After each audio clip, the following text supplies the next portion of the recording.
Gibbe.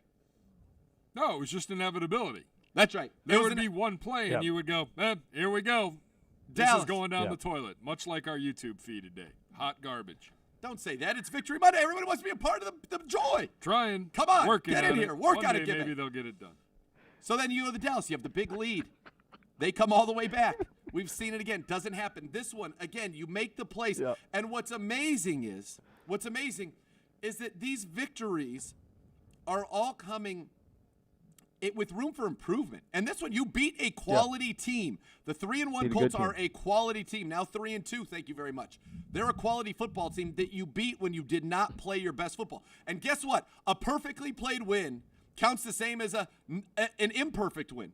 They all count as one. It's the same, but we get to learn while winning. And in the past, it's always been, moral victory. Well, we're going to take this out of this loss, and this we're going to work on. Guess what? We get to win, and we've done it now 4 games in a row, and we're still going to be able to learn and to grow from this. I think given the quality of the opponent, the first half of offensive football was some of the best offensive football that we've seen. And I give a lot of credit, obviously, to the players. They go out, they execute, but to the coaches. And this is the one that stood out, and it was a tone setter on the very first drive. We have run that stretch right, boot left, levels left all season. That's been a bread and butter play for us. And this time, Kevin, what we haven't shown you is run that left and have a receiver who looks like he's coming on the cross, break it back to the right. That's next level coaching. That's saying we've seen this, you've seen this, now we're going to show you this variation. And he hits Jarvis Landry for a big play that I thought was a tone center. 4 possessions in the first half, 4 scoring drives, 20 points. We have owned the end of the first half 3 weeks in a row. That is the sign of a good football team. That's what the Patriots do. Yep. They win that spot. And then you get the pick 6 start second half. So 2 weeks in a row, you had a 10-pointer back-to-back. The defense in the second half, as good as the offense was in the first half, and guess what? Watching the tape, this offense would say there's room for improvement in that first half. Baker would say it. The ground game would say it. And yet you put up 20 on a team that had given up 11, 7, and 11 in the 3 games prior. And then the second half, the defense, a pick 6. We said, I don't know, Beau, I don't know if someone's paying attention to the scores. Make them throw it to the sidelines. That's what they said. Make them throw it to the sidelines. I believe we had that. Good things will happen. Harrison, pick 6, boom. Safety for Myles Garrett, who's playing. Myles Garrett's the MVP of this team. Myles Garrett right now has got to be in consideration for the MVP of this league, to be perfectly honest about it. That's how good he has been. Tim and Donald, I mean, they're at such a dominant level. They've separated defensively from everybody else. And Myles has a play now in every game where he just wrecks it. He just wrecks the game, and it's getting us direct points. I mean, it's him on the safety. He's done this now. What, 4 games in a row of this of a game-wrecking play? Yes, game-wrecking play. play. He's up to 6 or defining 6 or 7 sacks.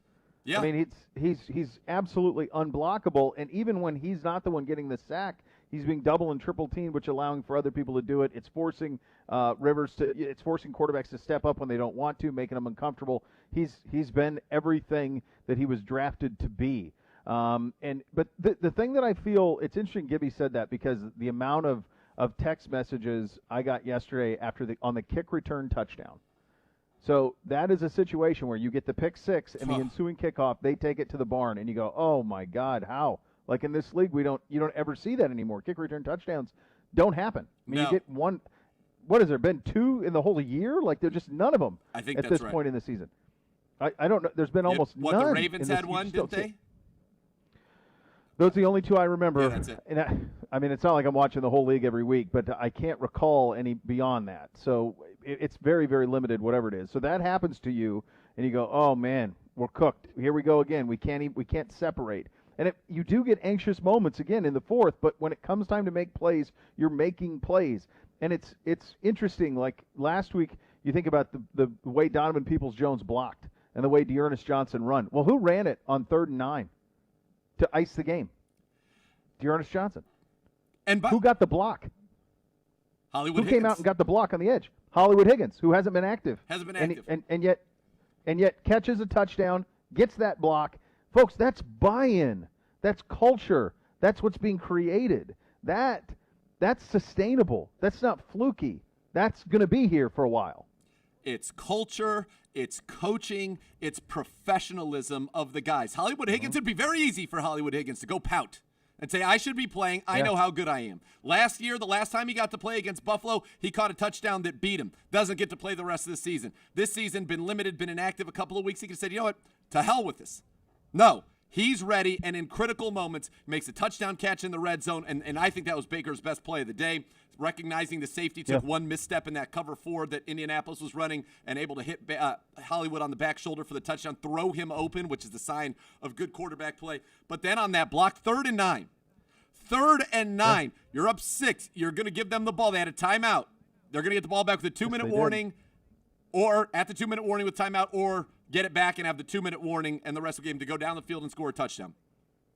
You call that play.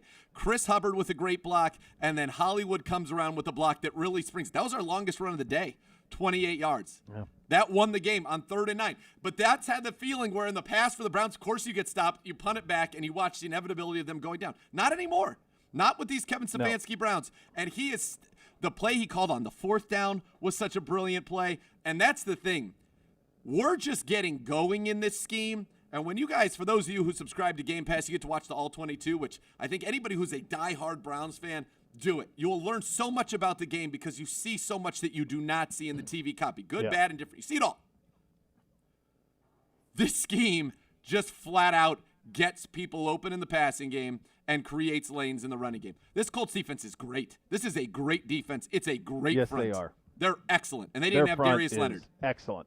Excellent. No, but there wasn't a whole lot to run into for Kareem Hunt. Like his 70-some yards was well earned. Oh yeah, gritty, tough. This team, it's exciting because I think truly we're scratching the surface. It's going to require a trajectory like this for some key players, right? Baker Mayfield's got to follow this trajectory up, but if he does, and he said after the game, this was my worst performance, and we won. He said it was his worst performance in a game where in the first half he was 19 of 28 for 228 yards and 2 touchdowns. And that's Kevin Stefanski. That's the genius of him. We're throwing the ball 23 times a game. We threw it 28 times in the first half and built the lead.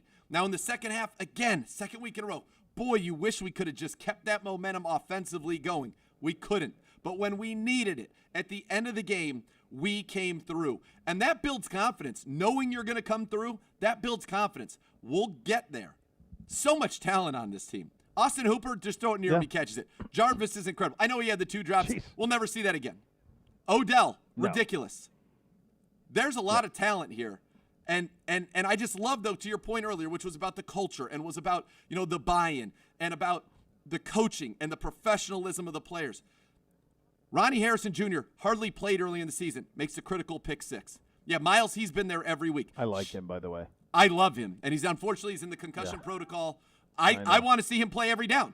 I want him to be an every down player for us. The speed that he has, it's a difference maker. His instincts are good. By the way, red wine make me feel so fine. Get him on the field more. How about that? One drive, that's interception. That's another one like Hollywood, where you could easily check out. You could check out, but it's not happening, man. The checking out isn't happening with guys down the roster. We've seen this now in back-to-back weeks where your number's called and you're ready to go. And that's culture. That's getting it right. And the winning part, you go back to Jarvis on Hard Knocks, the winning's contagious. You start getting used to it and accustomed to it. And even when you don't play your best against a really good team, the Colts are really good. Now, Rivers has a noodle arm, but they are really good on their 2 lines. They are excellent on the defensive front. Excellent. And they didn't have Leonard, but they're good. They're sound. They're well coached. They don't give you much. You got to go take it from them. But to be up 17 on them, to win by 9, to have it going away, and anxious moments certainly, but you felt good about it, and all the while not playing your best. That's what the good teams do in this league. They win when they're not playing their best, and that's what happened yesterday over a 3-1 team. And it sets up. This is like the week where Deke comes on, and we talk about playing in the 70s. And this is when we talk about people and that rivalry and what it meant. And I think about, like my father-in-law and what Steelers, Browns, how much he just can't even say Pittsburgh, like how it just can't even come out of his mouth, how much he hates it. That, you're going to get a little taste of that, right? You get a little taste of that this week. I really look forward to this week and seeing how this franchise handles it. It's going to be a fun week. It is going to be fun, and what happened last year adds a little bit of a layer to it, but this has real implications right here. This is, your top 3 teams in your division are 14-2. Let me say that again. The top 3 teams in this division are 14-2 this year. Yeah. This is a big-time game in a big-time division with big-time aspirations and a lot at stake. By the way, beating the Colts, we talked about, that was like a division game because that's a team you're going to potentially be contending for a spot, or they're going to be in the wild card mix, whether we are, the Steelers, or the Ravens. That's a big game for the AFC North to beat the Colts, and we all get that opportunity. Everybody in this division will get that opportunity against the Colts. That was a huge win. And this is, I remember talking to Michael Kendricks, who was here very, very briefly. I liked him. I was impressed by him. I loved him. Loved talking to him. Was on that Philadelphia Super Bowl team. And he said, early in the season, sometimes it's not always pretty, but when you win, it becomes your expectation. We're going to come through. I'm going to come through. That guy's going to come through. Whoever has to come in is going to come through. And that's what we saw. Like I said, we had 2 picks in the second half from guys that weren't playing. Ronnie Harrison Jr., we're finally starting to get more. And by the way, he could have had 1 last week against Dallas. He could have had 2 yesterday. He just knows how to get to the football. Get him on the field. I want to see more of him. Sheldrick Redwine comes in, free safety, because Joseph was out. Harrison goes out. They moved Sendejo to strong safety and put Sheldrick at free safety. Like to see more of that. Like to see more Sheldrick Redwine at free safety. I like what he did on the back end of that defense. Comes in, gets the interception. Because we're still giving up a few big plays. Like I said, still isn't perfect. We are. But other than that first touchdown drive, we didn't let the Colts get in the end zone by their offense. It was a touchdown drive at the start, and then it was 3 field goals. And then they had the return touchdown, which, again, we got to get that cleaned up. I'm at the point now, kick it out of the end zone. Let them start 25.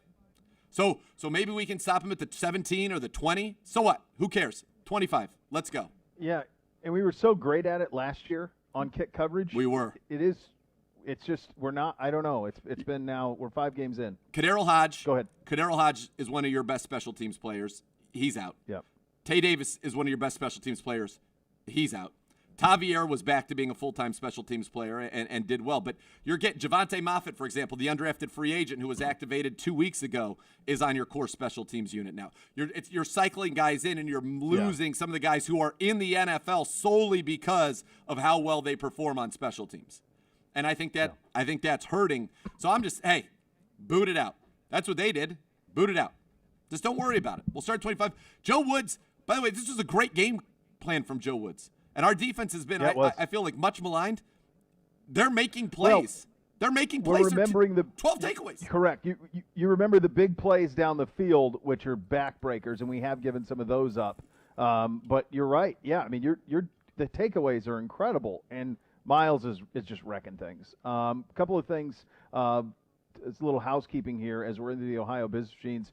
OBM Hot Topics, preferred copier provider of your Cleveland Browns for all the X's and O's for your office. Call 216-485-2000. Visit ohiobusinessmachines.com. From an injury standpoint, Baker, the x-rays on that were negative, and we'll hear from Coach here in a second. We'll see how he goes through the week. Ronnie Harrison in concussion protocol, as you mentioned. Just a shame because hopefully he'll be soon. But, I mean, he was so great yesterday coming in, just a lightning bolt on the back end there. Yes. This one breaks your heart. Wyatt Teller, a strained calf. He's week to week. That was one that when it happened, you thought he could be able to come back into the game. Can't. And now to hear week to week today is troubling because Wyatt was obviously the best right guard in football by a pretty wide margin. But again, it goes to culture, team, mentality. Sure. Chris Hubbard steps in. He stepped in one game at right tackle. We run for 200 yards on Thursday night. Now he comes in, he plays right guard, does a great job. But he's another guy who willingly took a pay cut and restructured his contract to stay here and be a part of this organization. That's powerful. Important. And then when they go in and they play at that level, it's powerful. It's a war of attrition around the entire National Football League. It feels like, to me, we're being hit harder than anybody else. Probably not, but it feels like we're being hit pretty hard game in, game out. I think it is happening around the league. Like the Falcons had like 8 corners down. So the Niners. It's not Pedro. Yeah, not Niners have been crushed.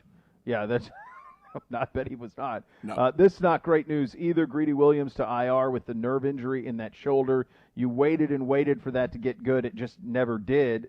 And we'll hear from Coach on that in a second. No surgery. Could come back at some point, but now at least, 3 more games before he can even be considered to coming back. So at that point, you're talking about missing half the season before you can come back with this shoulder injury. Yeah, and again, thank God for Money Mitch. I mean, think about who was supposed to start on your defense. You were supposed to have Greedy at one quarter. Geez. You were supposed to have Grant Delpit. You were supposed to have. You didn't have Ogunjobi last night. Mac Wilson was supposed to be your primary linebacker, and he's still getting worked back in. By the way, Jacob Phillips and he got hurt again. But Jacob Phillips' speed on that reverse where he made that tackle, pretty unbelievable. We're missing a lot of guys. And we're winning and we're overcoming it. And I think it's the teaching. And you talk to anybody who's played in the game. I know you do your show with Laurinaitis when I used to do it with Wilhelm. The position coaches are so important in having everybody actually ready to execute their jobs within the scheme. Yes. That's why I think you were so right on when you said this staff. Kevin Stefanski, he sets the tone. And he's a brilliant play caller. He's a brilliant in-game manager. He knows, he just has a pulse, I think, on what's going on.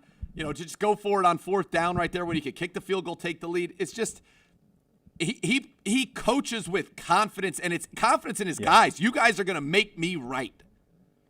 And players love everything he does is set up by something he did previously. The adjustments in game, it's stunning. It's really, really fun to watch.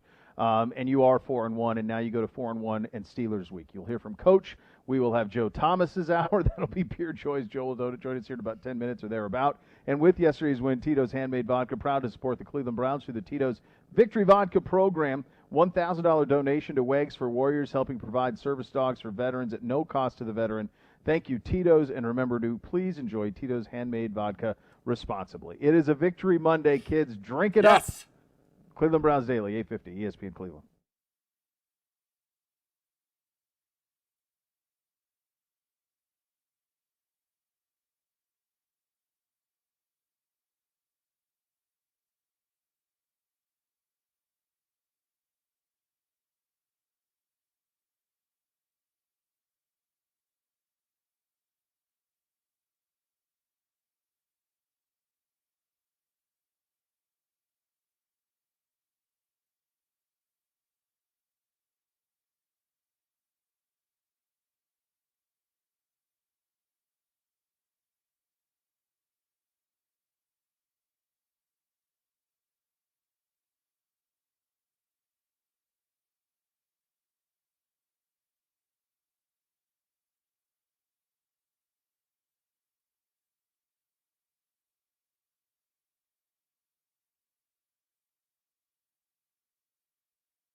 Ready? Yep. You're up. Be part of one of the most passionate fan bases in the NFL. Joins the Browns season ticket member waitlist today for the best chance of securing tickets for all home games in future seasons. Deposits start at just about $100 per seat. Reserve your spot today by visiting clevelandbrowns.com. Here is your coach from the podium on Victory Monday. I'm going to start with injury. Both down. We're going to put Greedy on IR this week. He has a nerve injury in his shoulder, and he is working so hard in rehab, but just the docs felt it was best to shut him down, see how it responds. There's no surgery required at this point. There's potential that he's back this year. We just don't know, but I'm going to obviously leave this to the medical experts, leave it to the trainers and the docs, and that's where we're going to go with Greedy. So disappointing for him, but I still hold out hope, and he's doing everything he can. From the game, Wyatt Teller strained his calf. That's going to be week to week, see how he responds. Ronnie Harrison's in the concussion protocol. Again, you know how that goes, just see how he responds. And then Baker, as you know, the x-rays were negative. He's sore, and then we'll see how he works through it this week. On the game, really proud of the guys that stepped up. That's a great team win, and in great team wins, you're going to need guys that step up. And there were a bunch of guys where their number was called, and they went right in there and performed. Chris Hubbard, Rashard Higgins, DeErnest Johnson, Sheldrick Redwine, Ronnie Harrison, making big plays, and I was really proud of those guys. And that's I think speaks to those guys preparing and making sure they're ready when their number was called. And with that, I will take any questions. Hey, Kevin, one of the things I've noticed the last few games especially, you guys have done a great job of minimizing penalties. No coach wants penalties, but what goes into that concentration to make sure that is minimized? Well, I think you got to play with great technique, number one, and I think the guys know what we're asking of them in the technique department. And then a lot of it has to do with knowing your job.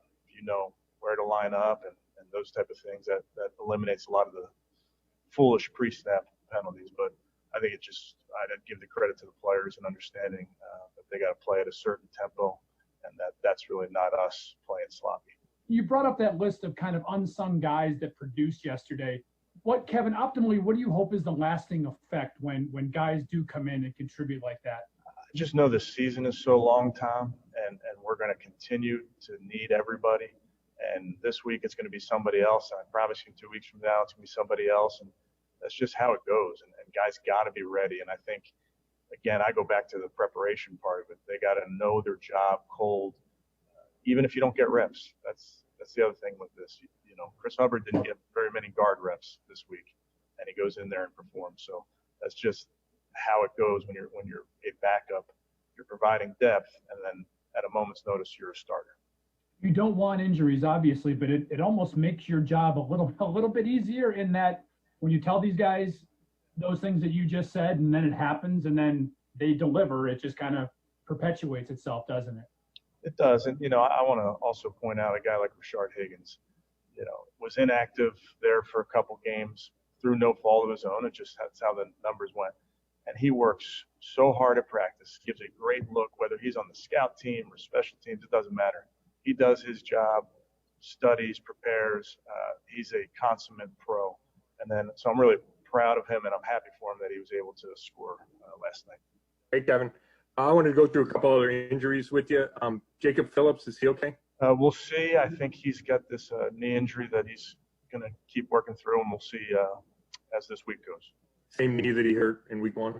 And Olivier Vernon looked like he left the game yesterday. Is he okay? Yeah, he's okay. And Ogunjobi and Joseph, you have hope that they might be able to go this week? Yeah, I'm hopeful on both of those guys. Some of the plays that Miles is making, what does that do for your team when you have a guy that can basically score points for the defense or set up points for the offense?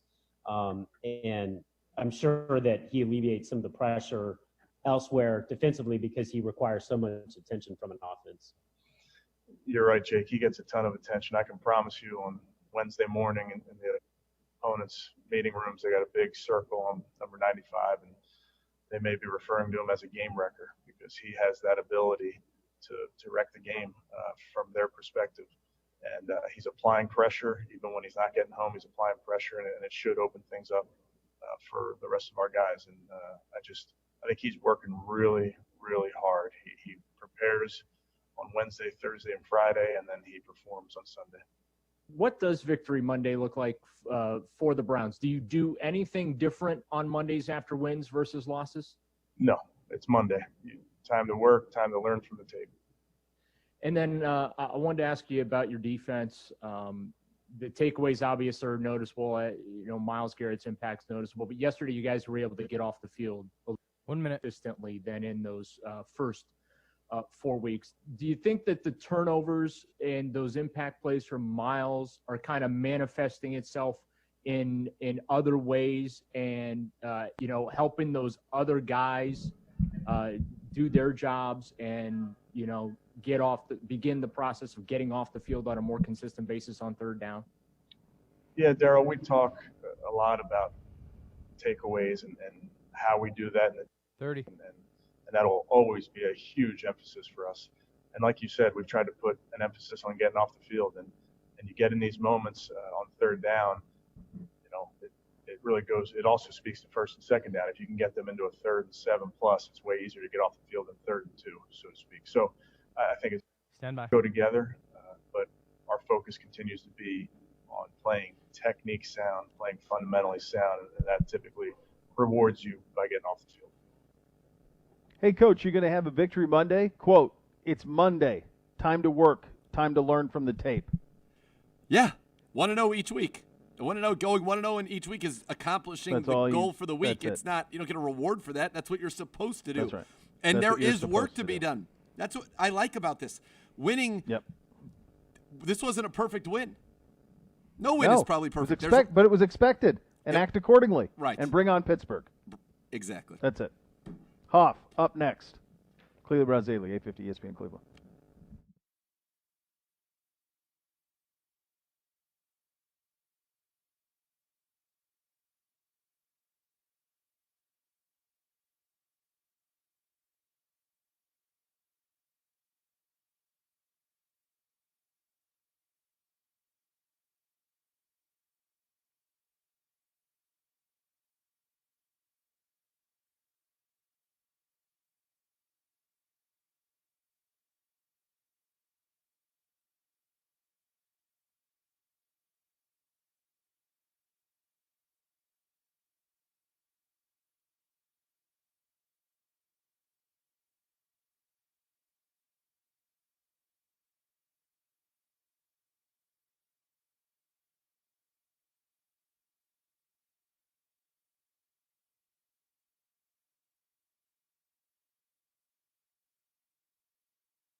For a team of injury lawyers dedicated to every client every day, call 1-800-ELK-OHIO. Elk & Elk is a proud partner of your Cleveland Browns. And with that, we bring on the Hoff for a Victory Monday edition of celebration and pure jubilation. Joe, how you doing, buddy? I'm doing great, guys. Thanks for having me on, and happy Victory Monday to you fine gentlemen. Hey, Joe, this is Kevin Stefanski was asked if he was going to have a Victory Monday for the team today. This is what he said. It's Monday. Time to work. Time to learn from the tape.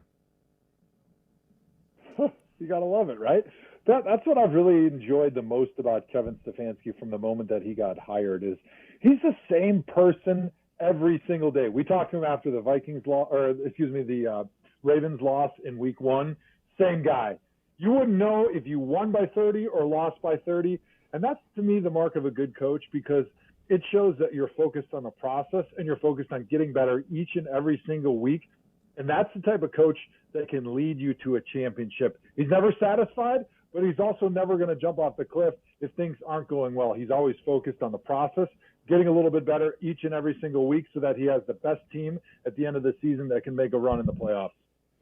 Joe, when you looked at this game, you knew the Colts were coming in 3-1, number 1 ranked defense in the NFL, and the Browns didn't play their best football. And I think, you get into the tape, it was not a perfect game by any stretch, and you still won. Is that to you the ultimate sign that things are different with this team and where it has the potential to go? The sign for me that this is a different team was that we were able to win this game with our second best pitch, right? I'm going to pretend I know something about baseball, even though I know nothing for a second. But if you're a pitcher and all you have is a fastball and all of a sudden hitters start to catch up to it, you got to be able to get people out with your second best pitch or they're going to figure you out and you're going to be out of the league, right? That's what the Browns did this weekend against the Colts, right? The best run defense in the NFL the Colts have. They bring it into town. You know what? The first half, we couldn't run the ball a lick. But Baker Mayfield steps up, and he plays his best half of football of the season. And so being able to beat a team when they try to take something away from you, a lot of times, like when you play great teams like the Patriots, you play great defenses like the Indianapolis Colts, they're going to say, we want you to beat us with your second best pitch. And if you can't do that, you're never going to be a playoff team. The Browns were able to do that this weekend, which should get all Browns fans really encouraged for the rest of the season. Yeah, Joe, and that culture and buy-in, and I think the level-headedness. It's a great point on Stefanski. How, it's not a whole lot. It's flat the whole time. I mean, it's not a lot of huge ups or huge downs. He just keeps it right between the navigational beacons the whole time. And you think about the play of Ronnie Harrison. Think of some of the biggest plays that happened this game. Think about Hub coming in for Wyatt Teller, and Teller had been the best right guard in football by a wide margin through the first 4 games of the season. Hub comes right in there, has a huge block on that 3rd and 9. We see DeErnest. It's not Kareem, it's DeErnest who picks up on 3rd and 9, who gets the ball and picks up the big yards. It's Hollywood Higgins catching a touchdown and then he's also involved on the block that really springs DeErnest for our longest run of the game. It's Ronnie Harrison with the interception pick return for a touchdown. My goodness, it's even you think about Sheldrick Redwine. Like, these are guys down the roster, and when their name is called, they're ready. That, to me, that's the best example of culture I can find. Yeah, that's the mark of a good team because you're going to have games when your best players aren't playing really well. Or in this case, when the Indianapolis Colts were going to try to take away the guys that you're going to focus on and that are usually your best players, and they want to see if you can beat them with your backups or your guys that maybe aren't always in the spotlight. And so for the Browns to be able to step up and prove that these other guys that maybe you haven't heard their names so much so far this season were willing and able to have their moment and to be able to step up and play big when their number was called, that says a lot about the coaching staff and the culture, like you mentioned, and the preparation that this team has from player 1 to player 53 on that roster. It's the professionalism, right? To see a guy like Sheldrick Redwine who hasn't played, or Hollywood who could be upset that he hasn't played, and then when they get their opportunities, they're making the most of them. Chris Hubbard's already played a game for us. In 5 games, Chris Hubbard's played basically a full game at right tackle and an almost full game at right guard. I can't imagine that's easy to do. So I think there is something special about the coaching, but also the professionalism, and as Beau said, it's the buy-in from these players. That's team football right there. That's what championship football teams are made of. It doesn't matter where you go in, the standard doesn't change. Hub was a great example of that. And that's one of my favorite quotes from my time in the NFL is like, we don't care who's playing that right guard or left tackle position. We have a standard, and the standard is the Cleveland Browns standard, and whoever goes in there, we don't care if you're the second string guy or the third string guy, we have those expectations for you. And it's going to drive guys to play at their best and to give their best effort and preparation during the week, because they know if they get their opportunity, that standard is up there no matter who's in the game. And if they can't do it, we'll find somebody else who can do it. And so you get the best out of everybody and every single week, and that's what makes a great team.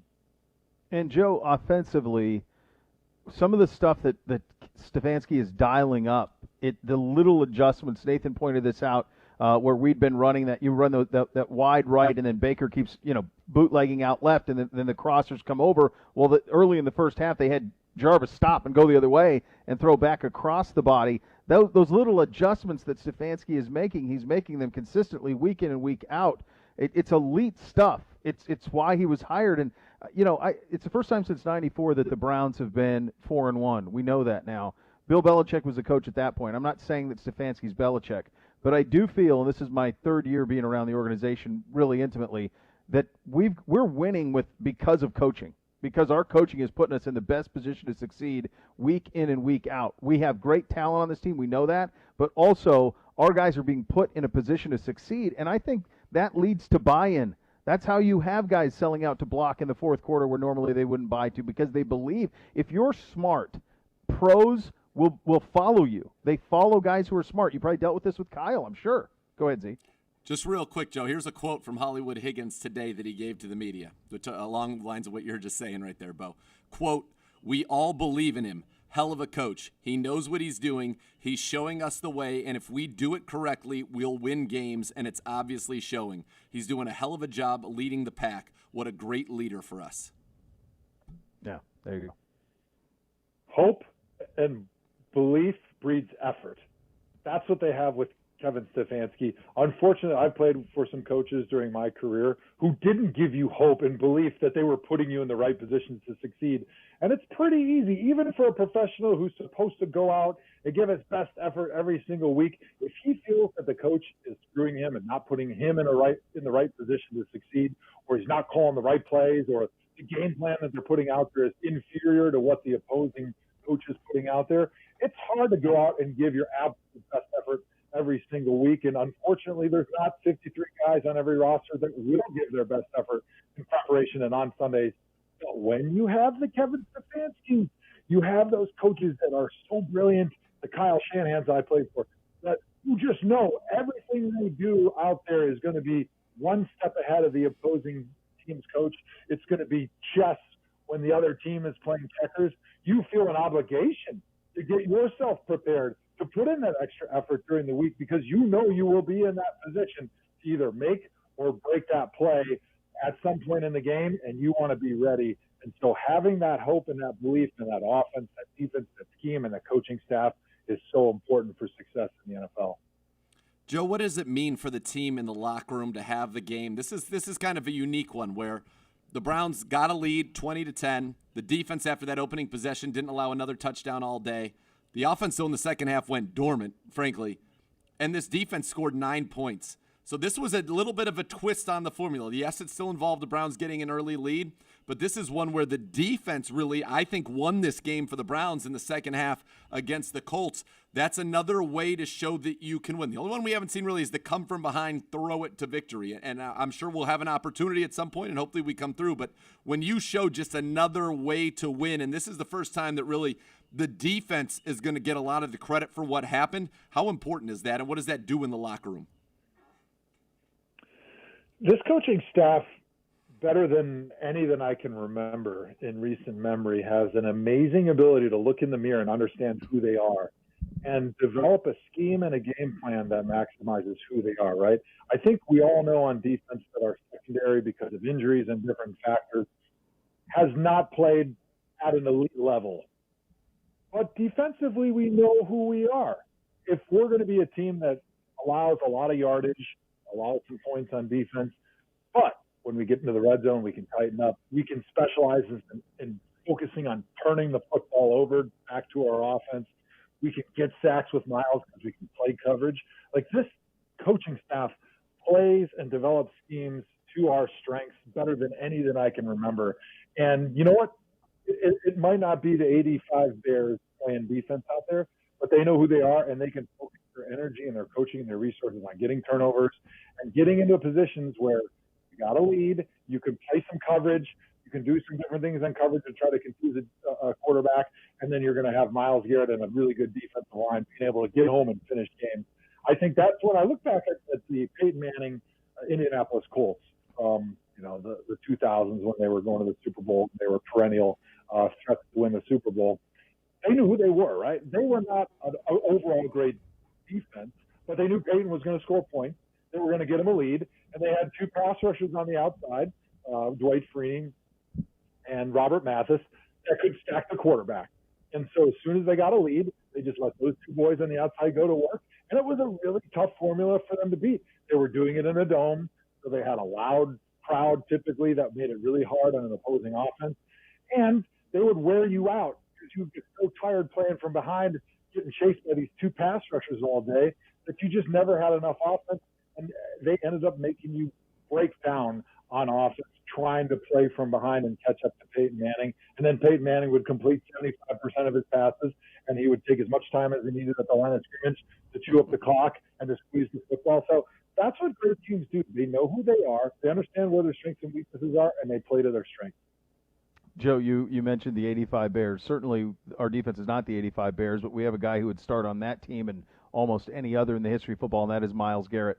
This is game-wrecking plays now, Joe, in 3 straight game-deciding plays. I mean, this is why he was drafted. It's why he's played for. It's just dominant. I mean, Aaron Donald had 4 sacks yesterday. It's the 2 of those guys for Defensive Player of the Year. That's where you're headed. But this is what you drafted Myles to be, Joe. What is he doing? Some of the bend he has, I don't even know how you deal with it as a tackle. Well, yeah, he's such a huge part of that defense right now, and his ability to get to the quarterback, to force fumbles, to disrupt what an offense wants to do because they always have to put 2 blockers on Myles.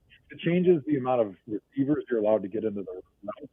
And so if you're playing a zone, they're able to squeeze the zone on the 4 eligible receivers because a lot of times the tight end or the running back isn't getting out of the route because he's busy helping block Myles in the backfield. But let me give you an example of what I was talking about before, about how this defensive coaching staff understands who they are and they play to their strengths. So Anthony Costanza was the Pro Bowl left tackle for the Indianapolis Colts. He didn't play because he was injured yesterday. What did they do?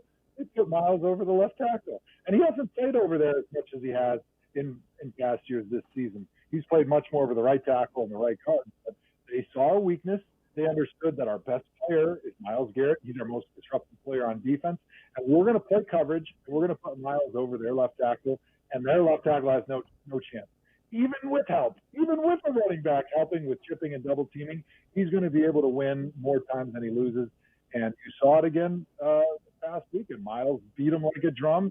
He made game-changing plays, and he's going to continue to make offenses nervous and opposing quarterbacks concerned about standing back there and trying to throw the football. The clock gets a little bit faster in your head, and they force Myles Garrett forces opposing quarterbacks into bad throws just by being over there because they're worried he's getting there faster than he even is. So good, so dominant, forcing the safety. You mentioned it, just huge plays. And, when the Scottish Hammer pins them back, we have a team now where you almost think we're going to score points with our defense. And, and we've done that. You do feel that way. And it's kind of crazy. That punt was huge. He forced a fair catch at the 4-yard line by Nyheim Hines. That led directly to that safety, which was a massive play by the Hammer there. But one thing I want to talk real quickly about, Joe, you've mentioned so many of the things, the leadership, the buy-in, the professionalism, the coaching, all of that. 2 penalties. 2 penalties. When was the last time we saw a Browns game with 2 penalties? Jeez. And let's talk about 2 penalties with a new coaching staff and a limited offseason, which a lot of times you're so focused on just trying to put the offense and the defense in that you don't really get to focus on some of the smaller details like eliminating penalties, snap counts, changing different things at the line of scrimmage. All those things can be confusing and can lead to a lot of penalties. I would think, if anything, there'd be way more penalties this season because of the minimal amount of preparation and the abbreviated training camp they've had so far this season. But it's been the opposite, and it's a large reflection of the buy-in from these players and then from the way that this coaching staff teaches, right? They feel like they're real teachers of the game. And I think when you have a coach that focuses on teaching the details of the game in a way that's understandable and easy for the players to remember, that's what leads to a very disciplined and mistake-free football team. Much more with Joe still to come, including we will go a little word association, talk about a wild weekend in the NFL in general, and start to get you set for Steelers week, which is going to be incredible. We're going to hand out game balls coming up next. You're listening to Cleveland Browns Daily on 850 ESPN Cleveland.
Yep. You're up. Are you a sports fan looking for a part-time weekend job? Get into the action at First Energy Stadium, home of your Cleveland Browns. Wes now hiring part-time event staff and security. Apply online at weshiring.com. All right, time to hand out a couple of game balls. Just victory. That's all we do here on the show. Victory Mondays every week. More Victory Mondays, more game balls. We're going to get exhausted of this. We're handing out so many game balls on Victory Mondays. Hoff, your first game ball goes to who? Well, I'm glad you asked me because I got to go Myles Garrett, right? He's continuing to be the leader in the clubhouse for the Defensive Play of the Year. He's making huge plays for that defense. And like we talked about, the defensive identity right now is sort of that get a little bit stiffer when you get to the red zone, try to keep the focus on getting turnovers because that's where you're going to be able to get the ball back to your offense and make big plays, stopping the defense, game-changing plays. And I think Myles is a huge part of that strategy. So Myles absolutely deserves a game ball. Can't argue with that. He's pretty great. No, if you have to hand out one, that's the one. That is the one. I'm going to go. My first game ball is going to go to Ronnie Harrison Jr. because he obviously listened. He said, listen, I'm going to wait for him to throw one out towards the sideline. Boom, I'm going to undercut it because he's throwing eephus pitches out there to the house he went, and that was a huge play. Now, that could have been the end of the game. I feel like we kicked it off, and they came down, and maybe they get 0 or they get 3. You end the game right there. The momentum shift was very real from that play to the kickoff. But Ronnie Harrison Jr., great. I hope he has a speedy recovery. He's in the concussion protocol. I tried to go back and figure out what happened to him. No idea. He's on the field for the safety, which was his last defensive snap. He doesn't touch anybody. He's not near anybody. He's in space. Then they punt for the safety. He was not on the field for that play, as best I could tell. And then we never saw him again. So, and I tried to watch all the plays. No idea what happened to him. But Ronnie Harrison Jr. ended up in the concussion protocol and out of the game after that last play. So it must have happened somewhere before that I wasn't able to see. But great job by him. I want to see more of him. That's a pick, a trade that's going to, I think, look very good for the Browns for a very long time. And I know it's looking way into the future, but the idea of Delpit and Harrison together on the back end of this Browns defense gets me pretty excited. Yep, it does. My first game ball is going to go to Kareem Hunt. It's not a spectacular game from the standpoint of 20 carries, 130 yards. It's 23 touches for 93 total yards, but it was gutty yards. It's hard yards. He got hit a lot. I have a feeling he's not 100%. You can see him grimacing sometimes. We know he's been nursing that groin, trying to get it back right. Makes the big play to go up and get it on the touchdown reception that he has. And it was just a reminder of how lucky we are that, one of the 5 best running backs in all of football is out, and we have another one. And you can rely on him to carry the ball and handle his business, runs violently, took a lot of hits against a really, really good Colts defensive front who made it tough sledding to run the football, but a lot of guts out of number 27 in brown and orange. Joe, your second game ball. I got to give mine to the offensive line. I think they did a really good job finishing the game. You mentioned 33 carries on offense. Not the big 300-yard output like it was from a week ago, but that's not what you're going to get against the number 1 rushing defense in the NFL. They were very efficient, 124 yards on the ground. They gave Baker Mayfield all sorts of time to throw nearly the entire game. Baker was only sacked 1 time for 4 yards, and so I think that offensive line continues to do a great job. Wyatt Teller went down in there. Chris Hubbard did an excellent job stepping in there, doing a great job picking up where Wyatt left off. And so I think those guys need to be recognized for the great job that they've been doing all season, but especially against a really good defense like the Colts. My second game ball, Mr. Bishop, is going to go to Hollywood Higgins. Hollywood, inactive the last 2 weeks, gets his opportunity, catch some big catches, including the touchdown, but the big block in the defining play of the game, 3rd and 9, that really iced it. It was Hollywood Higgins making that block, and I thought he did a tremendous job. It was great to see him back, and you can see how beloved he is by his teammates when he goes to walk the red carpet and everybody wants to be a part of the paparazzi.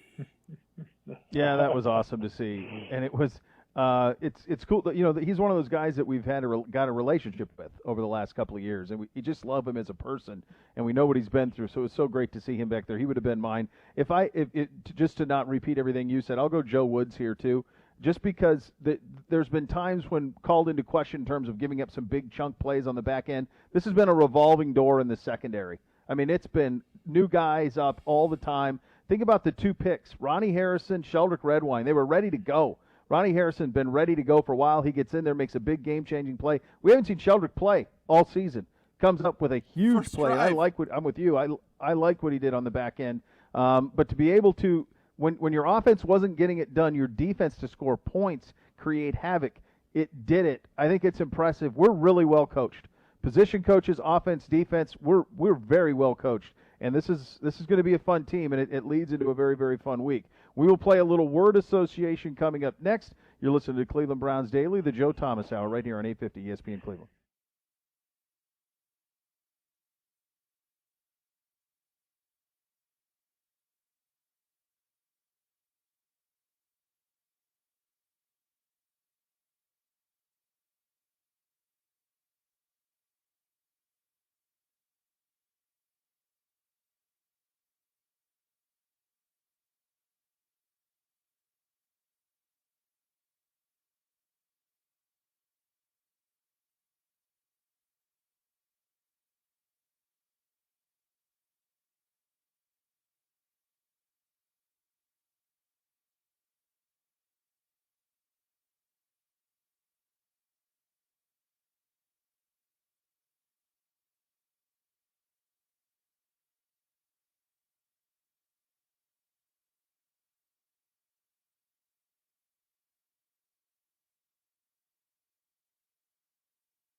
Rumpke Waste Recycling, family owned and operated since 1932.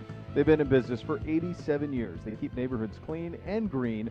Their customers, employees, and communities are all part of the family. Visit rumpke.com to learn more. Time to pay a little bit of word association here on the Joe Thomas Hour Cleveland Browns Daily. On a Victory Monday, I'll give you a coach, player, position group. You give me your thoughts. Let's start off the top with the coach, Kevin Stefanski, and the play calling. Hoff, the floor is yours. Well, I want to say good pyramid scheme. And I know that Nathan was probably involved in a few pyramid schemes when he was in college. He was probably selling you Amway or Herbalife. So on brand. Yeah. So here was Kevin Stefanski's good pyramid scheme, right? And we saw it again in this game. If you remember last week, they ran the reverse with Jarvis that went to Odell. And then this week, they got the pass that went from Odell. Now, everything in this offense is building on each other. So when a defense is watching film and they see a certain formation and they see a play start in one certain direction that looks a certain way, they're all thinking in their head, this is the play that we practiced against. But then what Kevin is doing with his play calling is he's using those instincts and tendencies against the defense because they're going to try to fit a certain way in a run game. They're going to try to suck up, and then he's going to use the counter to that play the next week. And so you're constantly one step behind as a defense when you're going through your practice plays and you're running your scripted runs and your passes and your play actions from the week before, because everything he's got is building on each other where it's looking like what he did last week, but now he's throwing the counter out there. And so for a defense, it makes it really hard because everything's kind of looking the same, but as soon as you react to it, he's hitting it with the counter, and it's a big play over the top. So I love watching this offense, and I love seeing how it's building on top of each other like a pyramid scheme, but in a good way. Let me just defend myself for a second. Never was involved in a pyramid scheme, although I did find out that I believe it was Miss K's mom was maybe involved with Pampered Chef at one point. So there is a close proximity to me and perhaps some schemes. What about Pedro? Pedro in on a good pyramid scheme at any point? No, Pedro just wants to go out there and bust kids for doing all the things that he did in his youth. Stefanski's play calling. You know, it reminds me of Sid Vicious, also went by Sid Justice at times, the wrestler, and he said, I am the man that rules the world. And that's Kevin Stefanski right now and his play calling. Everything he dials up, and I mean, that's the thing about it. Hoff, I don't know I know that you've got all kinds of craziness going on with scheduling and whatnot behind the scenes, so I don't know how much you were able to get into our film room session from this morning, but it just is crazy to me how effective this scheme is at getting people open by a lot consistently. Yeah, it was really fun watching how wide open those receivers were, but going back on my point about the pyramid scheme, one of the plays that was my favorite, of course, was watching Jack Conklin pull from his tackle position. And it was like an inside zone with a tackle trap coming from the backside. Quarterback reverse pivoted out and handed off to the fullback. And if Janovich would have been a better athlete, he wouldn't have run right into Jack Conklin's legs and fallen to the ground. It would have been a huge play, but that was a play that was built on from last week, and it looked exactly the same to a defense as something that they ran the week before. But so they have these little scheme game plan runs that they're able to maybe throw 5 or 10 of them in each week that you're still in 5 and 6 yard gains that are plays that a defense has never seen before, but they look just like something that you did from weeks past. And so you're using what they know about you against themselves. And that's what I love about watching Kevin Stefanski and his play calling and play design. It was so sad. All right, Z, I'll come to you on this one. Oh, so sad. Thanks. So sad. I'll come back to you on this one, and we'll go with Kareem Hunt. Warrior, just tough. The physicality. And that was a thing yesterday. I said to Gibby in the middle of the broadcast, this Colts defense is physical. And Kareem Hunt matches that physicality. And, I had to include some of those runs that he had in there just because he makes something out of nothing, it seems like, every single time. What he does in the screen, he's a warrior. So tough. And I don't think he's 100%.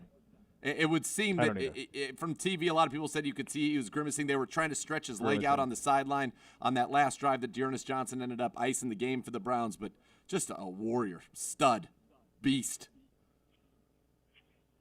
Hoff on Kareem? Bell cow.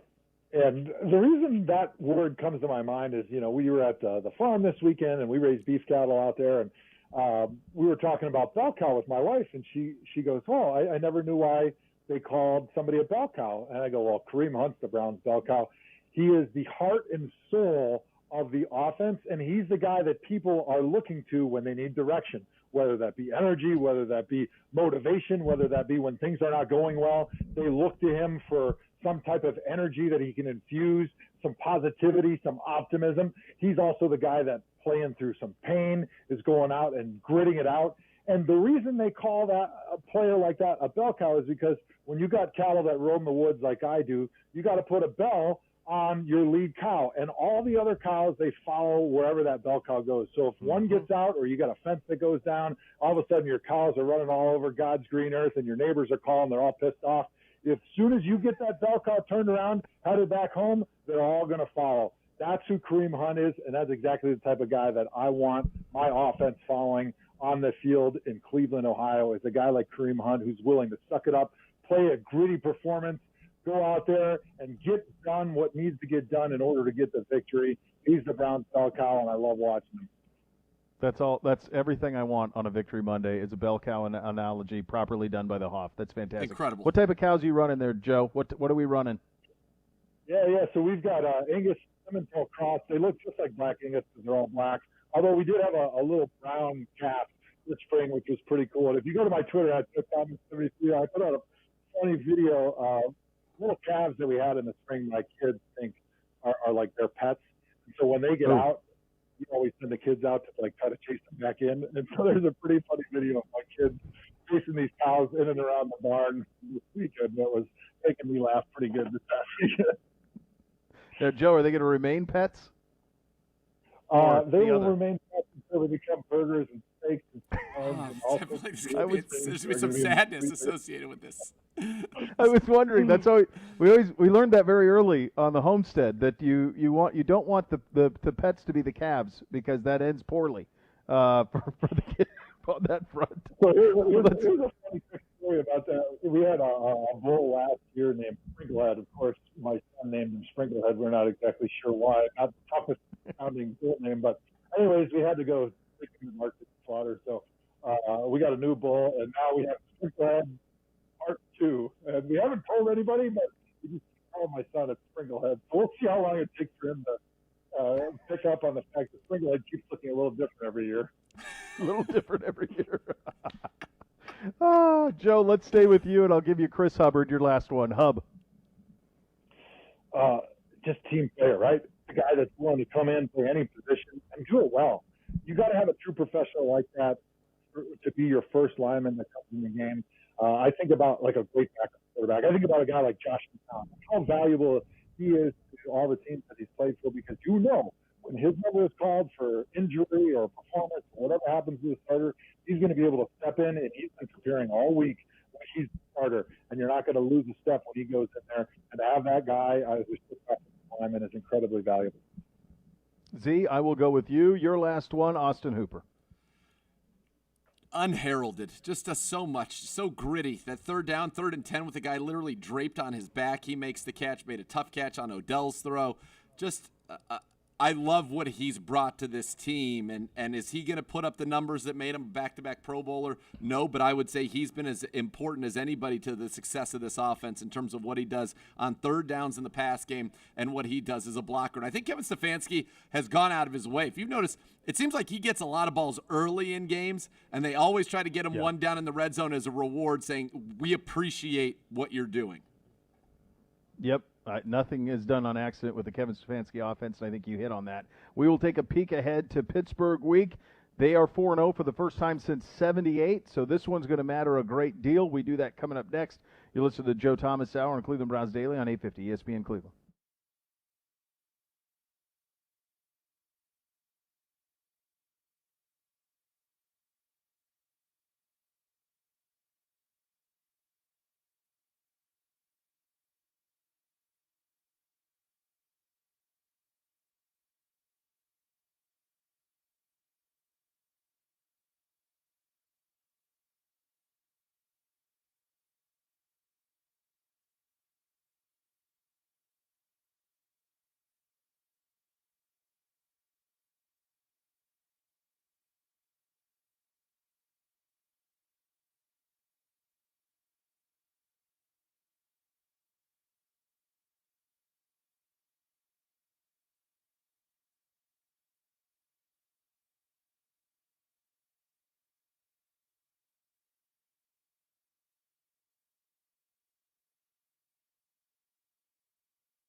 Nominations for the 2020 Helmets program are now being accepted. Zenith invites you to nominate your Ohio high school to receive a $25,000 worth of new Zenith helmets. Visit promotions.clevelandbrowns.com to learn more. As we continue on with the Joe Thomas Hour, it is Pittsburgh week.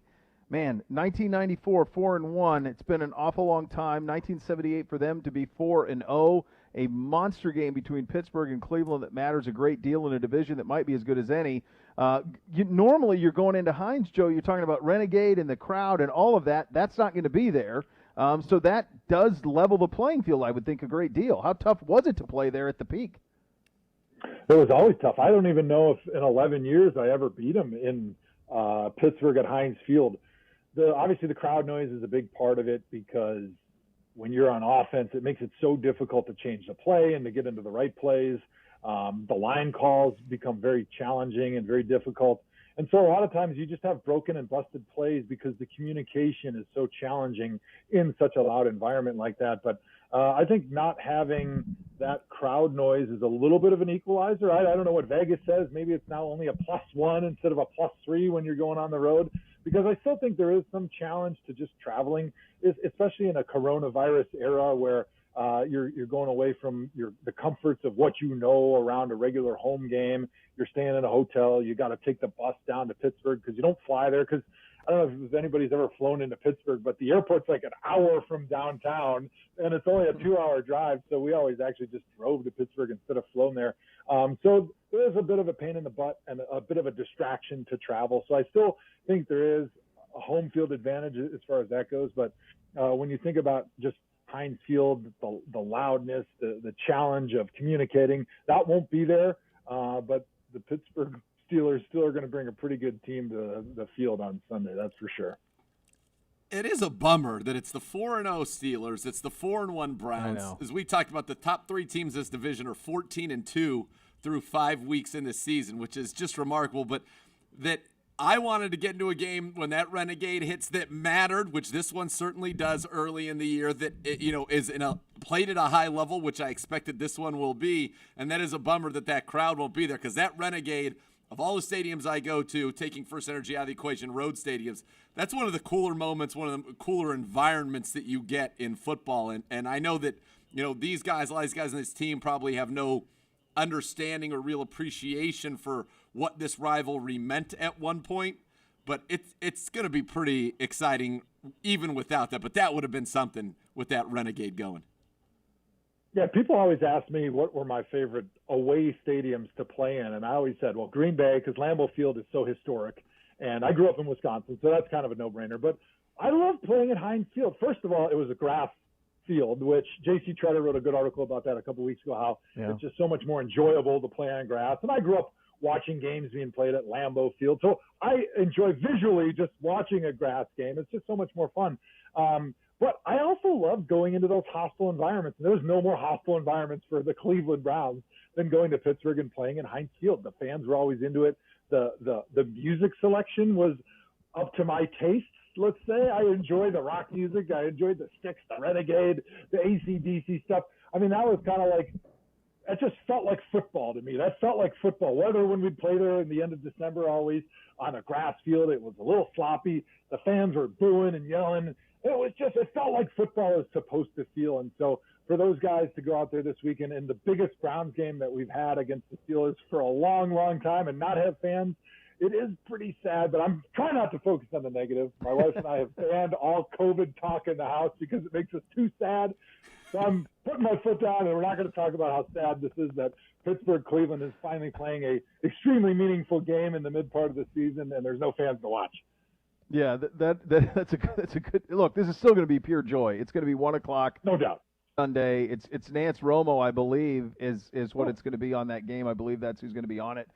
It's going to have all of the juice to it. We're going to learn more as this week goes by in terms of who's healthy for it. We've got a little bit of a mash unit going on here, but we know what they're going to be, and they're going to be able to throw the ball with Big Ben. Joe, when you look at what you've seen from Pittsburgh early on, and remember they were supposed to play Tennessee, so they were off a week, and then played Philly yesterday in a little bit of an uneven performance where they eventually pulled it out and won. What are the biggest challenges with playing this Pittsburgh team?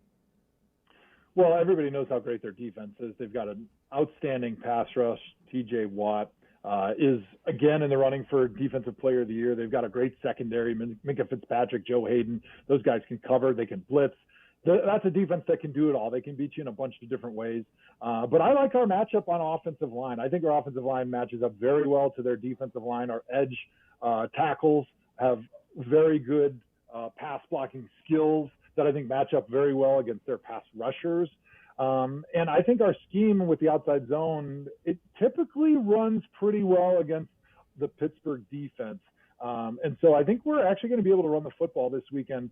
The thing that scares me is Pittsburgh's offense. If you watched any of that game against the Eagles last weekend, you're going, who the hell is this Chase Claypool dude? Like, where did this guy come from? And you're going, how do they keep finding receivers in Pittsburgh? Like, the New England Patriots have been drafting receivers for Tom Brady for a decade and a half, and they never found anybody. And all of a sudden in Pittsburgh, they just keep pumping out these studs that you really didn't expect. And so with Big Ben playing like he's 30 years old again, and a running game that's pretty solid. They had 136 yards rushing this past weekend, and then all sorts of weapons at receiver going against our MASH unit of secondary. It does make me a bit nervous there for that matchup against our defense. I got to say, with this whole schedule thing, and again, I know we're not going to focus on the negative, but the fact that it is possible as we sit here now that there will not be what I consider the most delightful football broadcast in the country, Thursday Night Football, in advance of this game, for you to go out there. I mean, you sent Steve Smith on a hiking trip, which to me says that's a soul-searching trip. You sent him on he's got to get back to his roots, get back to what makes it good. You stuck it to Irv, and now you get to come out here all chesty, 4-1, and now we don't know if we're going to get that joy until after the game. Now, if it ends up being on a Monday or something like that after a win, I mean, I can't even believe that what's going to happen, but that's a little bit of a bummer because you're having a lot of fun with these guys right now. Yeah, it's definitely a bummer, especially because I think in the entirety of NFL media, I was the only person that picked the Bears over the Bucs last Thursday, and I was able to gloat in that all weekend. It was fantastic. But yeah, the scheduling in the NFL, we knew it was going to be goofy, but in my weird brain that apparently was very short-sighted, I never imagined that the Thursday Night Football game wouldn't be on Thursday, but it'd be Monday afternoon at 4 o'clock. So we'll be doing the pregame show on Monday at 1 o'clock for the Thursday Night Football game played as a matinee on Monday. I mean, it's just going to be that type of a season. We're going to have to be able to adjust, but it is a little bit sad and disappointing to not be in that normal Thursday night slot like me, Irv, and Steve Smith have been. We got to let them know they don't want to go head-to-head with a potential victory Monday after the Browns beat the Steelers of CBD. That's a tough test for an NFL network. Yeah, sad. Joe, what did you I know as we just real quickly go around the league, just the wild nature of Sunday, from games postponed, games moved, rescheduled 8 games. Look, clearly not wanting to play on Week 18, not have a Week 18, want to get that done by the 17th, 17 weeks. I think it's 256 games in 17 weeks, get those in. And in addition to that, you had the horrific injury to Dak Prescott. I watched Alex Smith. I was so terrified watching him. Every time Aaron Donald collapsed a pocket, I thought, my God, get him out of there. It was terrifying to watch. You had the Falcons fire their GM and coach. You had Michael Thomas punching a DB in practice of a game week, which doesn't even make sense. There was so much to take in this week. As you go through the big headlines, what do you make sense of all of this? Yeah, there was a lot of news coming out of the NFL weekend for sure, and there was a lot of great games, very exciting games. But the game that really caught my attention more than any others was the Raiders and Chiefs game, right? The Raiders, all of a sudden, they look like they're legit contenders. Like, John Gruden's got those guys playing good. He's got Derek Carr kind of playing that form that he had a few years ago when he was one of those guys that you said was maybe in the top 5 in the NFL at quarterback, beating the Chiefs for the first time. The Chiefs have lost since like November of 2019, and doing it decisively was very impressive. So that was my most interesting game of the weekend. But I also think, how about the Vikings? What a disappointing start for those guys. 1-4 in a division that puts them way back, when they definitely thought, I think Vikings fans certainly thought that they were going to be competing for a division crown, and now sitting at 1-4, looking up at the 4-1 Bears, and I think the Packers are 4-0. They had a bye this past weekend. Kirk Cousins playing us up and down like he usually does. Dalvin Cook now potentially injured. interesting, to say the least, and a disappointing start for the Vikings. But a lot of stuff going on. I think back real quick to when I was playing, how upset coaches and fans and front office people and players would get if you had a 4:00 Sunday game and it got moved to like the Sunday night spot, or if you were a Sunday night and you got moved to like the Sunday afternoon, how that threw you off and you acted like it was the biggest deal in the world. Now they're taking Thursday games, playing them on Monday. They're taking Sunday games, playing them on Tuesday. Like, everything we knew about the NFL has just been flipped on its head. Cats and dogs. Joe, to that point, living together. Think about this. Think about the Patriots, Joe, and you could speak to this. The Patriots went through an entire week, game week. Now that's their bye week. So they prepared to play. Think of the work you put in to prepare to play Denver, and Denver too, and now that's your bye week. Like, that's an incredible adjustment. You just used your bye week and you prepared for a game that you're not going to play for another week. Now you have to do it again. Yeah, it's going to be so mentally straining for those guys, because typically that bye week is a great chance to recharge the batteries, refresh. You always get 5 days off. It's in the collective bargaining agreement. They have to give you 5 straight days, because usually it's the only days off you get for 6 months during the season. And so for those guys to go through a stressful game week, a preparation mentally and physically, and then not play a game and then lose your bye week in totality, that is going to be a tough mental hurdle for those guys to overcome. What about the Titans, right? They're going to play on a Tuesday, which is unusual, but they haven't had access to their facility, right? I mean, aren't they going to play this? One day. One day. They've been there one day. In the Walmart in 2 weeks. Parking lot illegally, though, so in they 2 should weeks. be fine, right? Well, no, I know, it's crazy. I don't know what they've been doing, though. Have they just been having Zoom meetings? And, I don't know how you have a season, go along in the season and just have 2 weeks where you just don't practice. It's wild. I mean, unprecedented times, obviously. And no punishment has been meted down, which is something I think we all thought was going to come at this point for the Titans. I have to assume that's just they want to make sure all the I's are dotted and T's are crossed before they levy it. But you heard incredibly strong on that point. But it's wild, and it's going to require a great deal of the players to be prepared and lose bye weeks, all of these things. It's going to be fascinating. This is going to be a fun week, Hoff. Steelers week. Big one. 4-0, 4-1. It's going to be a lot of fun all week long. Enjoy it. So great having you along here for the Joe Thomas Hour. Yeah, it was fun as always, guys. Can't wait to see you next Monday. Hopefully we have the same result. Let's go! Let's go! That is the Joe Thomas Hour of Cleveland Browns Daily. Much more to come after this quick timeout here on 850 ESPN Cleveland.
Beau Bishop here for my great friends at Weather Seal Home Services.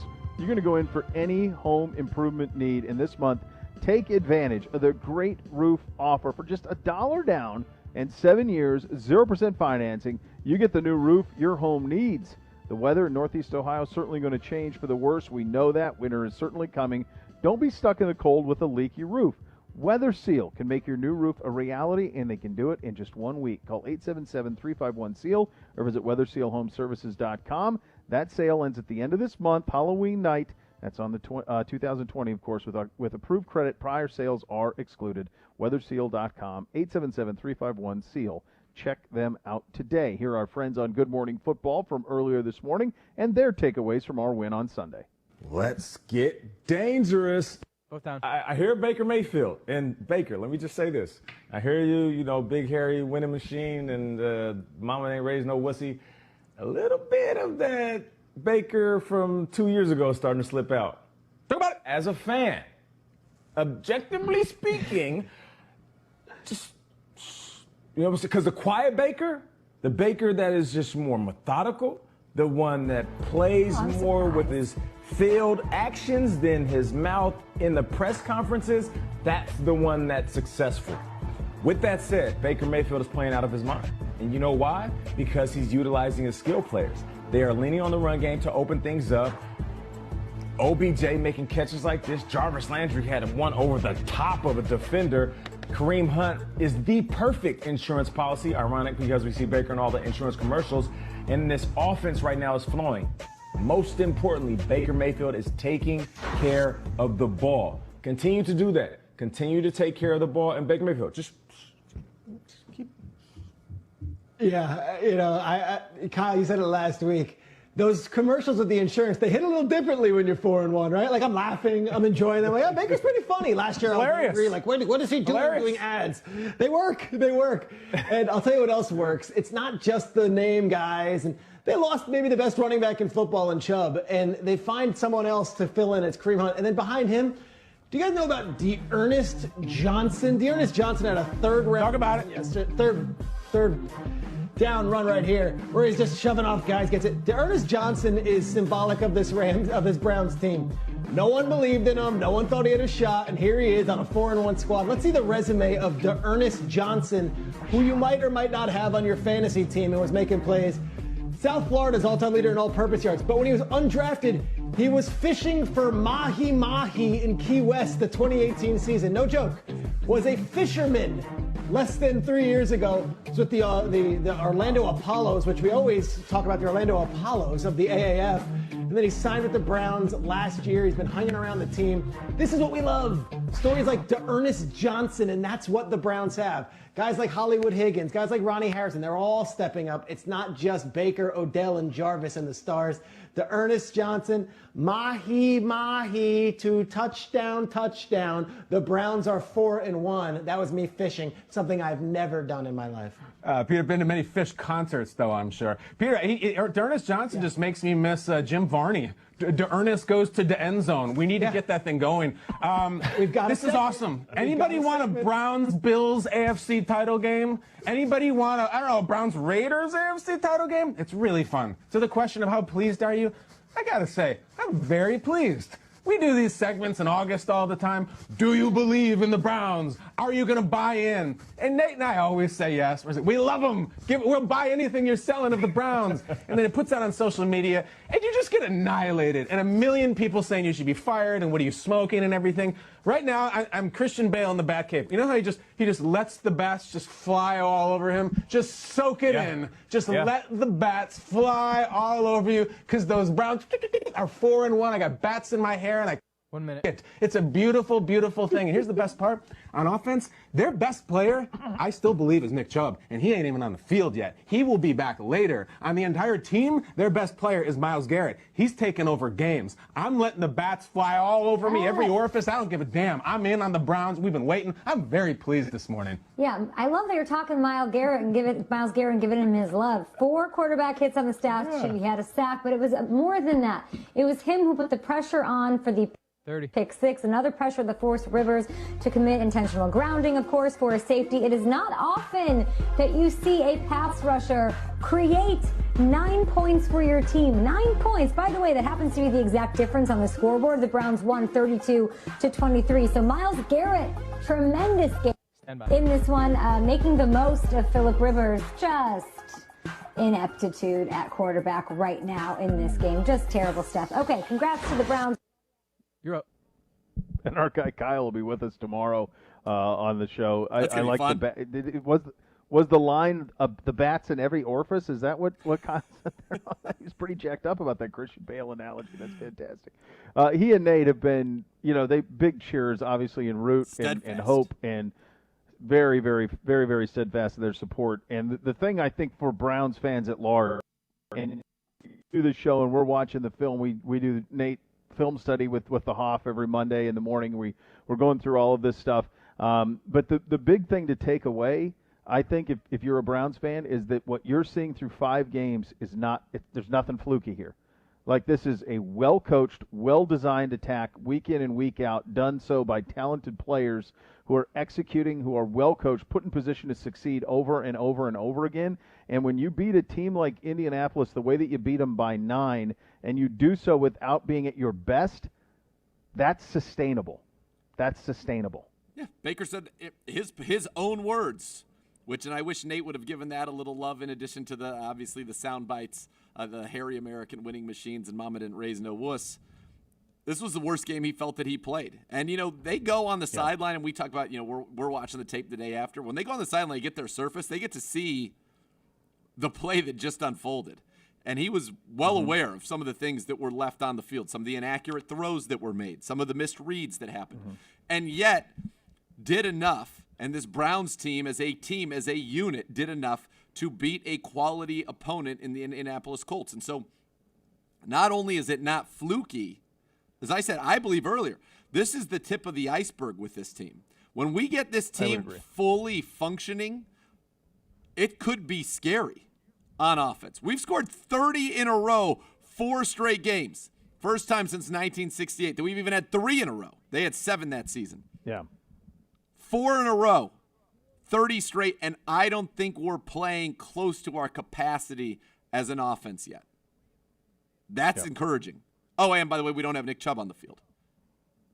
Right.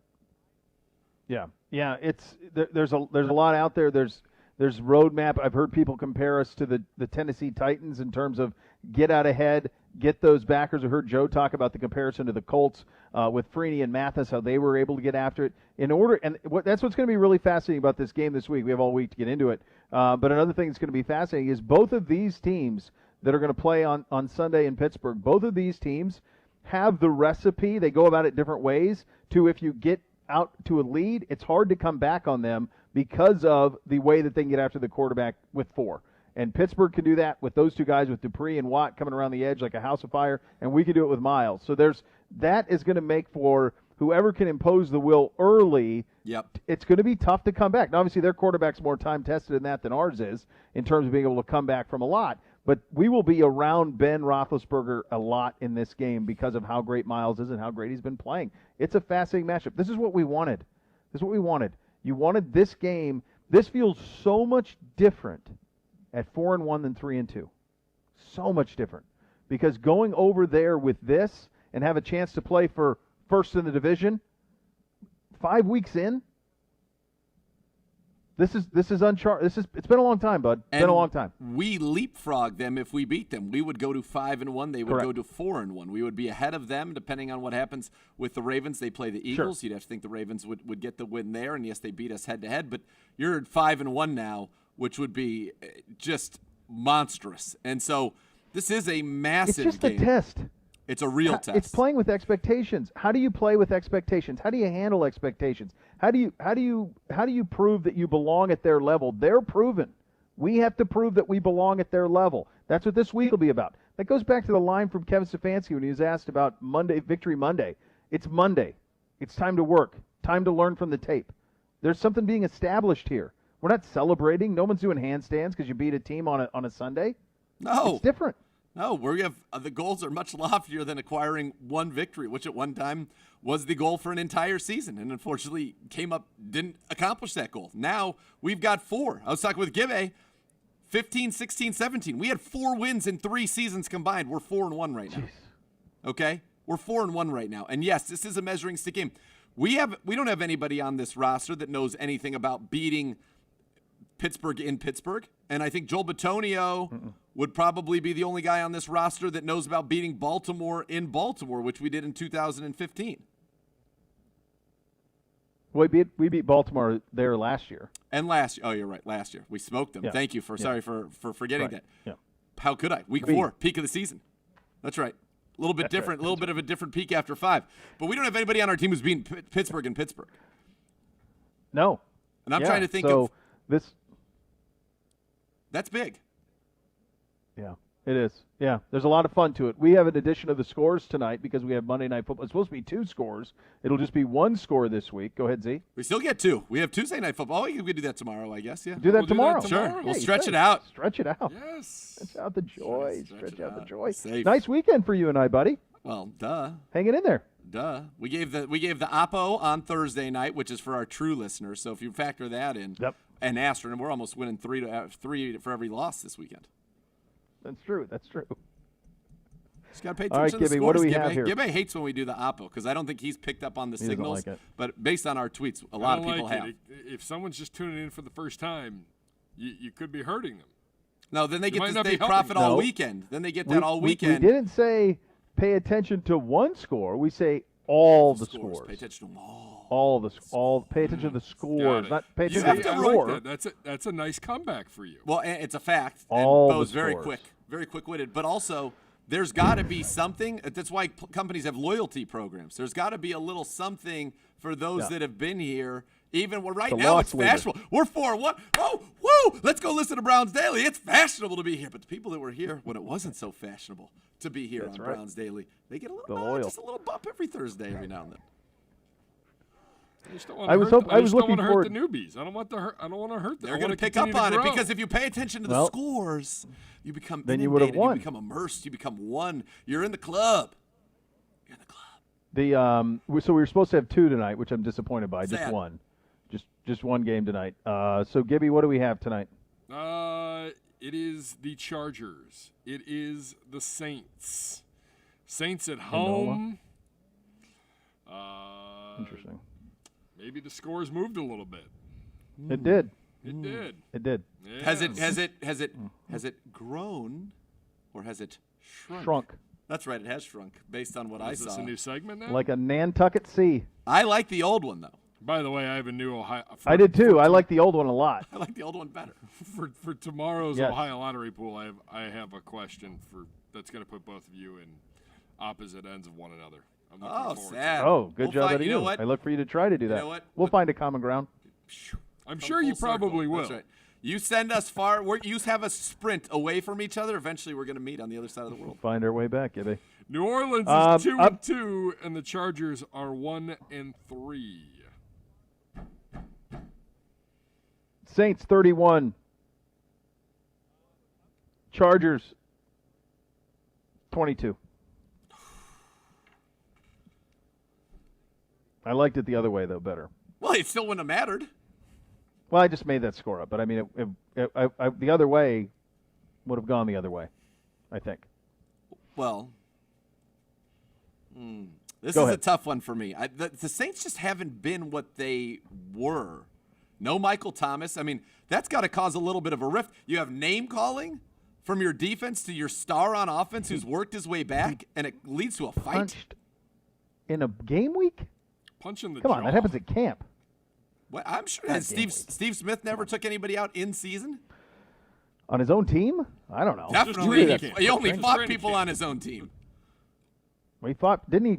Yeah, he fought everybody. I feel like he may have fought a guy on his own team on the sideline in a game. Yeah, it could have been. That's a good question for Hoff next week. Yeah, I think that's possible. I'm going to give the Chargers 24 in your scenario.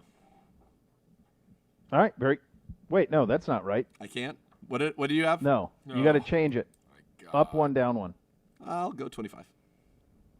All right, very good. 31. All right, good stuff. 25. Herbert, 25. like knowing Schubert. one's limit is important, whether it's a snap count for a football player or spending limit when you're playing the lottery. So if you like to gamble, set a limit beforehand and stick to it. You want to learn more, go to keepitfunohio.com for helpful tips on how to keep gambling fun. You're listening to Cleveland Browns Daily on 850 ESPN Cleveland.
.50 ESPN. About 45 seconds. Up. All right, welcome back into Cleveland Browns Daily. A melancholy weekend for us in the Browns family as one of our own lost his beloved wife over the weekend, Z, and that is why you're wearing the shirt today and wore it yesterday as well. Yeah, it was our crucial catch game, and this one obviously hits close to home. The door right outside our studio literally belongs to our Vice President, General Counsel, Ted Tai Wang, and his wife, Bridget McDevitt, who battled cancer much of this year, is now resting peacefully. And 30. We love Ted. We love Bridget. Their 2 daughters, Frankie and Ramona. And I actually got to see Ted yesterday at the game and his family, and she was honored. Bridget was honored at the game. But it's just such an important thing. And we know cancer touches everybody in all walks of life and in the greater Cleveland Browns family in this community. But this one hit really close to home in our family. And Ted, you're our family. We love you. We love Bridget. And we're thinking about you always. And can't wait to see your face right behind us when we walk out of the studio and share those memories again. But we're here for you, and we love you. Yes, we do. Great man, great family, just incredible loss. We are back tomorrow. The next level is coming up next. You're listening to Cleveland Browns Daily on 850 ESPN Cleveland.